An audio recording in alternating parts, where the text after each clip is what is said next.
ದೇವಾಲಯಗಳಿಗೆ ಏನ್ ಬರ್ಕೊಟ್ರಿ ಹಂಗೇನೆ ವಫ್ನಲ್ಲಿ ಎಷ್ಟು ವಾಪಸ್ ಕೊಡ್ಸಿದ್ರಿ ಅನ್ನೋದಿತ್ತು. ಎನಿವೆ ಅಶೋಕ್ ಗೌಡ್ರು ಕ್ವಿಕ್ ಆಗಿ ರಿಯಾಕ್ಟ್ ಮಾಡಿ ಅದಾದ್ಮೇಲೆ ನಾನು ಬೇರೆಯವ್ರಿಗೂ ಪ್ರಶ್ನೆ ಎರಡು ವಿಚಾರ ಏನು ಅಂತ ಹೇಳಿದ್ರೆ, ಮಲ್ಲಿಕಾರ್ಜುನ್ ಖರ್ಗೆ ಅವರು ವಕಫ್ ಆಸ್ತಿ ತಿಂದಿದ್ದಾರೆ ಅಂತ ಹೇಳಿಬಿಟ್ಟು ದಾಖಲೆಗಳ ಸಮೇತ ಸದನದಲ್ಲೂ ಮಾತಾಡಲಾಗಿದೆ, ಬೇರೆ ಬೇರೆ ಕಡೆನೂ ಮಾತಾಡಲಾಗಿದೆ. ಅದ್ರ ಬಗ್ಗೆ ಯಾವಾಗ ಕ್ರಮ ಕೈಗೊಳ್ತೀರಾ ರಘು ದೊಡ್ಡೇರಿ ಅಂಡ್ ಕಾಂಗ್ರೆಸ್ ಪಕ್ಷ ಅಂತಕ್ಕಂಥದನ್ನ ಸ್ವಲ್ಪ ವಿವರಣೆ ಕೊಟ್ಟು ಹೇಳಿ. ಹಾಗೇನೆ ಅನೇಕ ಜನ ಮುಸಲ್ಮಾನ ನಾಯಕರುಗಳು ಏನೇನು ಕಾಂಗ್ರೆಸ್ ಜೊತೆ ಅಥವಾ ಬೇರೆ ಬೇರೆ ಪಕ್ಷಗಳ ಗುರುತಿಸ್ಕೊಂಡಿದ್ದೀರಾ, ನೀವು ಯಾವಾಗ ಮಲ್ಲಿಕಾರ್ಜುನ್ ಖರ್ಗೆ ಅವರಿಗೆ ಹೋಗಿ ಮುತ್ತಿಗೆ ಹಾಕ್ತೀರಾ ಅಂತ ಹೇಳಿ. ಇದು ಒಂದು ಕಡೆಗೆ.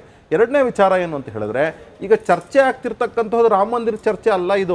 ಇದು ಚರ್ಚೆ ರಾಮ ಮಂದಿರದಲ್ಲಿ ಆದಂತಹ ಯಾವ ಒಂದು ಸಮಸ್ಯೆ ಇತ್ತು ಅದು ರಾಜ್ಯದಲ್ಲಿ ಆಗದೇ ಇರಲಿ, ಅದಕ್ಕೋಸ್ಕರ ಯಾವ್ಯಾವ ರೀತಿ ಕ್ರಮ ಕೈಗೊಂಡಿದ್ದೀರಾ ಅದ್ರ ಬಗ್ಗೆ ವಿಶ್ಲೇಷಣೆ ಮಾಡಿ ಅಂತ ಹೇಳಿ ನೀವು ಚರ್ಚೆ ಕರೆದಿರ್ತಕ್ಕಂಥದ್ದು. ಅದು ನನಗೆ ಬಂದಿರತಕ್ಕಂಥ ಟಾಪಿಕ್ಕು.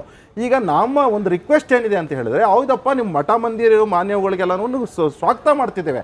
ಮಸೀದಿಗಳಿಗೆ ಯಾವಾಗ ಮಾಡ್ತೀರಾ, ಚರ್ಚ್ಗಳಿಗೆ ಯಾವಾಗ ಮಾಡ್ತೀರಾ, ಬೇರೆ ಬೇರೆ ಕಡೆ ಯಾವಾಗ ಮಾಡ್ತೀರಾ, ದರ್ಗಾಗಳಿಗೆ ಯಾವಾಗ ಮಾಡ್ತೀರಾ ಅಂತ ಒಂದು ಪ್ರಶ್ನೆ. ಎರಡನೇ ಪ್ರಶ್ನೆ ಮೂರನೇ ಪ್ರಶ್ನೆ ಏನು ಅಂತ ಹೇಳಿದ್ರೆ, ನಿಮ್ಮ ಕಾಳಜಿ ಏನಿದೆ ನೀವು ದುಡ್ಡು ಪೋಲಾಗದೇ ಇರಲಿ ಅಂತ, ಆ ಕಾಳಜಿ ಸರ್ಕಾರದ ಅಧೀನದಲ್ಲಿರ್ತಕ್ಕಂತಹ ವ್ಯವಸ್ಥೆಗೆ ಯಾವಾಗ ಬರ್ತದೆ SOPಗಳು.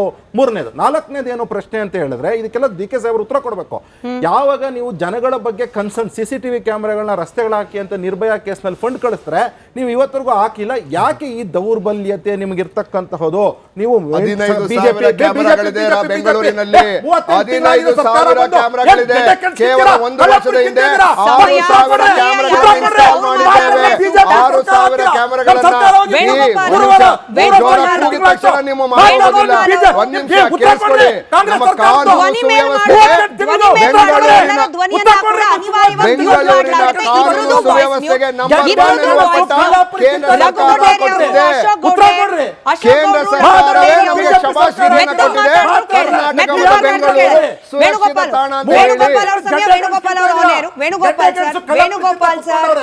ವೇಣುಗೋಪಾಲ್ ಸರ್, ನಮ್ಮ ಡಿಜಿಟಲ್ ನಲ್ಲಿ ಕಾಮೆಂಟ್ ಸೆಕ್ಷನ್ ಅಲ್ಲೂ ಬರ್ತಾ ಇದೆ. ನಾನು ಕೂಡ ಆ ಕ್ಷೇತ್ರಕ್ಕೆ ಹೋಗಿರೋದ್ರಿಂದ ಕಣ್ಣಾರೆ ಕಂಡಿರೋದು. ನಾವು ಆಗ್ಲೇ ಪಟ್ಟಿ ಓದುವಾಗ ಕುಕ್ಕೆ ಸುಬ್ರಹ್ಮಣ್ಯ ವಾರ್ಷಿಕ ಆದಾಯ ಟಾಪ್ ಅಲ್ಲಿ ಇದೆ ಸರ್, 168 ಕೋಟಿ ಅಂತ ಹೇಳಿ ಅಂದಾಜು ಮಾಡ್ಲಾಗ್ತಾ ಇರೋದು.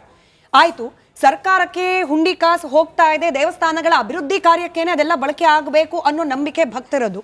ಆದ್ರೆ ಬೇಸಿಕ್ ನೆಸೆಸಿಟಿ ಶೌಚಾಲಯಗಳ ವ್ಯವಸ್ಥೆ ಹೆಂಗಿದೆ ದೇವಸ್ಥಾನಗಳಲ್ಲಿ, ಹೋಗುವ ಭಕ್ತರಿಗೆ ಉಳ್ಕೊಳ್ಳುವ ವ್ಯವಸ್ಥೆ ಹೇಗಿದೆ ದೇವಸ್ಥಾನಗಳಲ್ಲಿ, ಇದನ್ನ ನಿರ್ವಹಣೆ ಮಾಡಬೇಕಾಗಿರೋ ದೇವಸ್ಥಾನಗಳು ಕೇವಲ CCTV ಹಾಕಿ ದುಡ್ಡನ್ನ ಅಕೌಂಟಬಿಲಿಟಿ ಇಟ್ಕೊಂಡ್ಬಿಟ್ಟು ಕೈ ತೊಳ್ಕೊಂಡ್ಬಿಟ್ರೆ ಮುಗ್ದೋಯ್ತಾ ಸರ್ಕಾರದ ಜವಾಬ್ದಾರಿ, ಮುಜರಾಯಿ ಇಲಾಖೆ ಜವಾಬ್ದಾರಿ.